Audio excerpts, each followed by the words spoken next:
Hello guys, my name is Sakshi Pathania and today we are going to discuss about the leukopoiesis and thrombopoiesis. So leukopoiesis involve the formation of leukocytes which further involve the granulocytes and agranulocytes, whereas thrombopoiesis involve the formation of platelets. So let's start with this procedures. सबसे पहले हम leukocytes के बारे में discuss करेंगे। Leukocytes हमें myeloid cell lineage से भी मिलते हैं, प्लस हमें लिम्फोब्लास्ट से भी मिलते हैं। From where we get that myeloid stem cells and lymphoid stem cell is hemocytoblast, which is present in red bone marrow.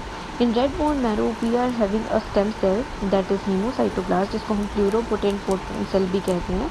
hemocytoblast एक ऐसा स्टेम सेल है जिससे हमें हर टाइप का ब्लड सेल मिलता है। इन ब्लड सेल से हमें आरबीसीज भी मिलती हैं, डब्ल्यूबीसीज भी मिलती हैं, मोनोसाइट्स भी मिलते हैं, नेचुरल किलर सेल्स भी मिलते हैं। Every type of blood cell we can get from hemocytoblast। अब हम तो यहाँ पे सिर्फ ल्यूकोसाइट्स की बात कर रहे हैं। तो ल्यूकोसाइट हमें, जब हम हीमोब्लास्ट लेते हैं, hemocytoblast differentiate into two cell stem cell, that is myeloid stem cell and lymphoid stem cell. अब माइलॉइड स्टेम सेल से हमें मिलते हैं 3 टाइप के granulocytes, that is basophils, eosinophils and neutrophils. And from same myeloid cells we got monocytes, whereas from lymphoid stem cell we got lymphocytes, that is B lymphocytes and T lymphocytes. These are the type of leukocyte you can see: neutrophils, eosinophils, basophils, monocytes and lymphocytes.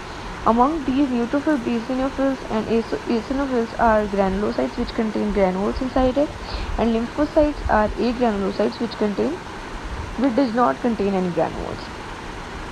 So this diagram shows the formation of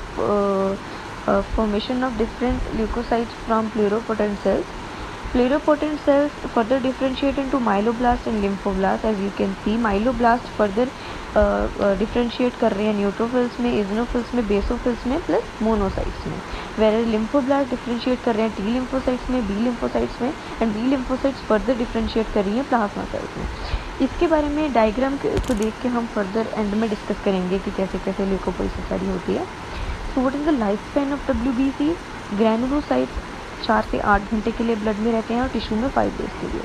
और अगर इनके body में कोई भी type की infection होती है तो इनकी लाइफ स्पैन उसके अकॉर्डिंग सेट हो जाती है।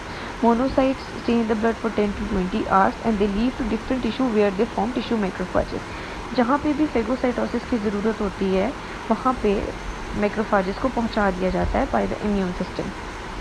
Lymphocytes circulate between blood and lymphoid tissue through lymph and they survive for weeks and months. Lymphocytes पूरे ब्लड में घूमते रहते हैं, जहाँ पे भी ज़रूरत होती है वहाँ पे ये पहुँच जाते हैं। Now this is the procedure that is diabetesis.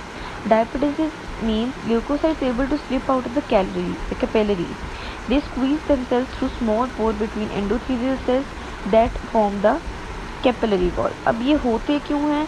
क्योंकि हमारे जो कुछ ल्यूकोसाइट्स होते हैं वो अमीबा की शेप में होते हैं, so they can easily move out from the capillary. So this procedure is called as diabetes.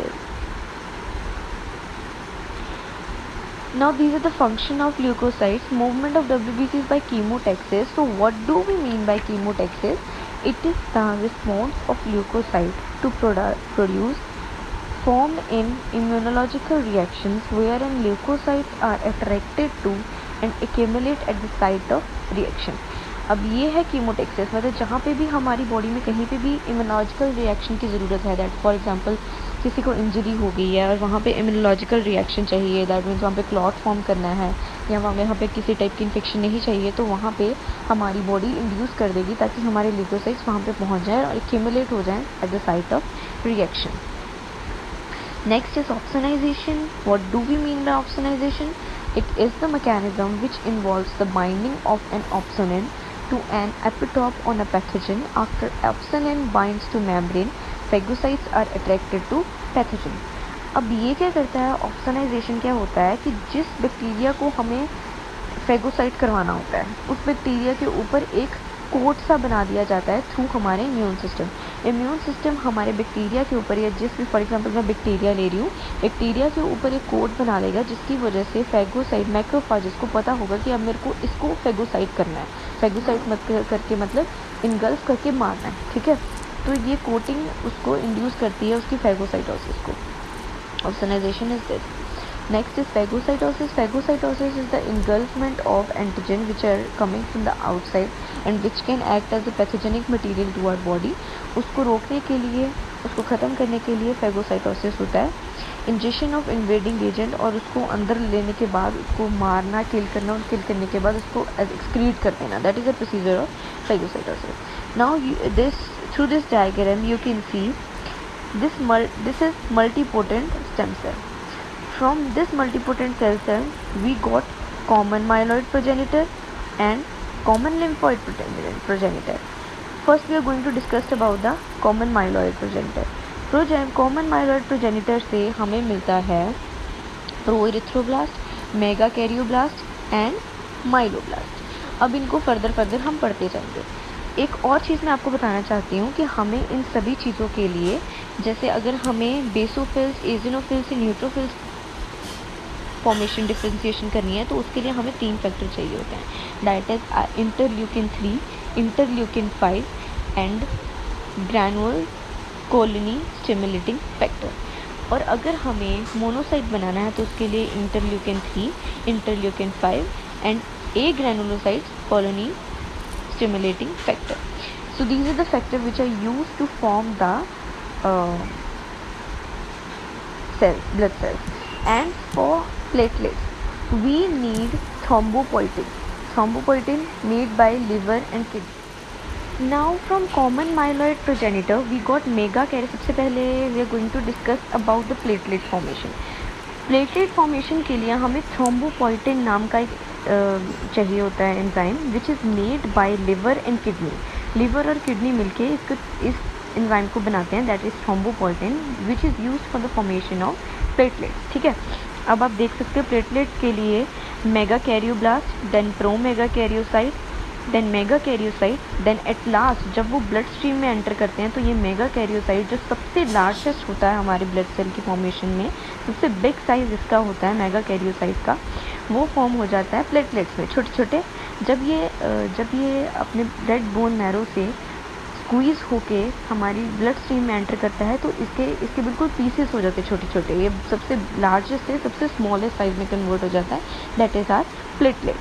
ठीक है, तो it is starting from the hemocytoblast, common myeloid progenitor, megakaryoblast, pro megakaryocyte, megakaryocyte, and then finally leads to the formation of platelets. This procedure is called as thrombopoiesis.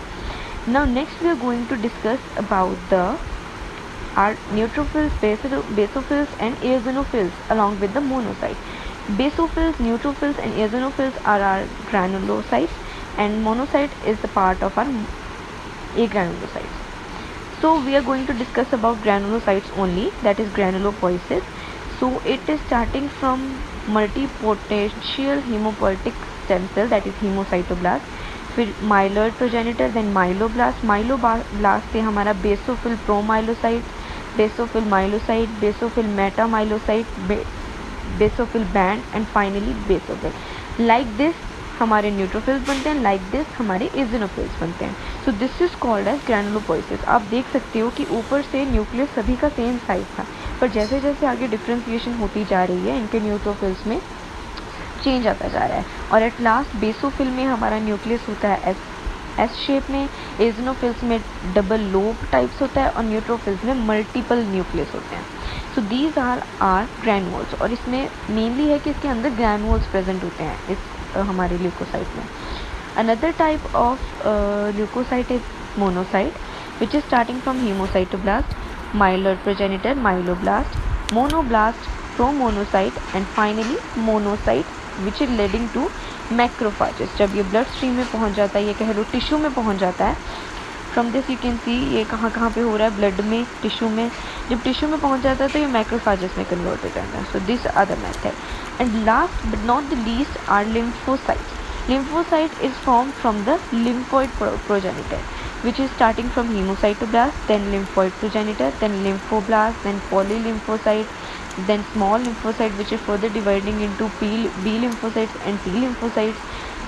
B lymphocytes led to plasma cell, and T lymphocyte goes to goes to thymus and then into bloodstream after the whole differentiation. So these are our leukocyte formation. Starting हमारी सारा कुछ हीमोसाइटोब्लास्ट से हो रहा है. After that हमारे platelet plus हमारे ग्रैनुलोपोइसिस plus हमारे मोनोसाइट प्लस हमारे मैक्रोफाजेस, ये सारे हमारे बन रहे हैं माइलोइड सेल से, माइलोइड स्टेम सेल से. वेयर लिम्फोसाइट्स हमारे बन रहे हैं lymphoid stem cell से. So this is all about the leukopoiesis and thrombopoiesis. So thank you so much guys. If you are having any query you can ask. And remember one thing, जो मैंने आपको starting में बताया था इसकी formation के दौरान हमारे कौन से फैक्टर इन्वॉल्व होते हैं वो हमेशा याद रखना है, ठीक है. इंटरल्यूकिन 3, इंटरल्यूकिन 5, और अगर हमने ग्रैनुलोसाइट्स बनाने हैं तो ग्रैनुलोसाइट कॉलोनी स्टिमुलेटिंग फैक्टर, अगर हमें ग्रैनुलोसाइट बनाना है तो एक granulocyte colony stimulating factor. So remember these things. And for thrombopoiesis we need thrombopoietin. So these are the major factors which are required to formation of thrombocytes and leukocytes. So that's all about leukopoiesis and thrombopoiesis. Thank you so much guys. If you're having any query you can ask.